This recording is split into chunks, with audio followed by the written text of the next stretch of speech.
উত্তরবঙ্গ বিশ্ববিদ্যালয়কে সুরক্ষা কবচ দেওয়া হোক, দাবি জেলা সিপিআইএমের। উত্তরবঙ্গের বিশ্ববিদ্যালয়ের পরিকাঠামো ভেঙে পড়েছে। পরিকাঠামো উন্নয়ন নিয়ে কোনো হেলদোল নেই সরকারের। বিশ্ববিদ্যালয়ের পরিকাঠামো উন্নয়ন নিয়ে সচেষ্ট হোক রাজ্য সরকার। শনিবার সাংবাদিক বৈঠকে এমনটাই দাবি তুলল দার্জিলিং জেলা সিপিআইএম। উত্তরবঙ্গ বিশ্ববিদ্যালয় আমাদের উত্তরবঙ্গের প্রথম বিশ্ববিদ্যালয়। এখন তো বিভিন্ন জেলাতে বিশ্ববিদ্যালয় হয়েছে, একাধিক বিশ্ববিদ্যালয় হয়েছে, কিন্তু উত্তরবঙ্গ বিশ্ববিদ্যালয়ের সঙ্গে আমাদের উত্তরবঙ্গের মানুষের, আমাদের মর্যাদা, আমাদের আবেগ নিবিড়ভাবে যুক্ত। কিন্তু আজকে আমরা শুধুমাত্র একটা রাজনৈতিক দল হিসেবে নয়, উত্তরবঙ্গের মানুষ হিসেবেই আমরা আজকে খুব উদ্বিগ্ন এবং যদি বলেন আমরা খুব ব্যথিত উত্তরবঙ্গ বিশ্ববিদ্যালয়ের যে অবস্থা তৈরি হয়েছে, সেটা আমি আসছি একটু পরে। প্রথমত, আমাদের দেশের সরকার, এখন কেন্দ্রীয় সরকার, তারা শিক্ষা ব্যবস্থাটাকে এই নয়া শিক্ষানীতির নাম করে কার্যত বেসরকারীকরণ, বাণিজ্যিকীকরণ, সাম্প্রদায়িকতাকরণ এর একটা ভয়ঙ্কর চেহারা দিচ্ছে।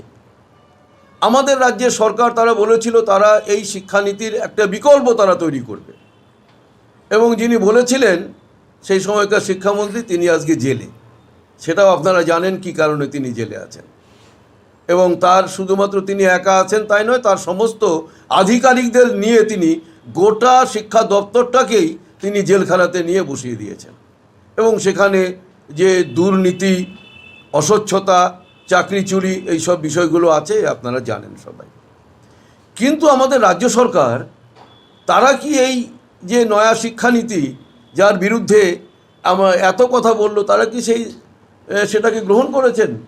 না হলে পরে তারা নির্দেশ দিচ্ছেন সমস্ত বিশ্ববিদ্যালয়ের রেজিস্ট্রারদেরকে এই নতুন শিক্ষানীতির ভিত্তিতে পিপিপি মডেলে যেভাবে কাজ শুরু করার কথা তারা বলছেন, শিক্ষাক্রম চালু করার কথা বলছেন, সবই তো এই নয়া শিক্ষানীতির অংশ।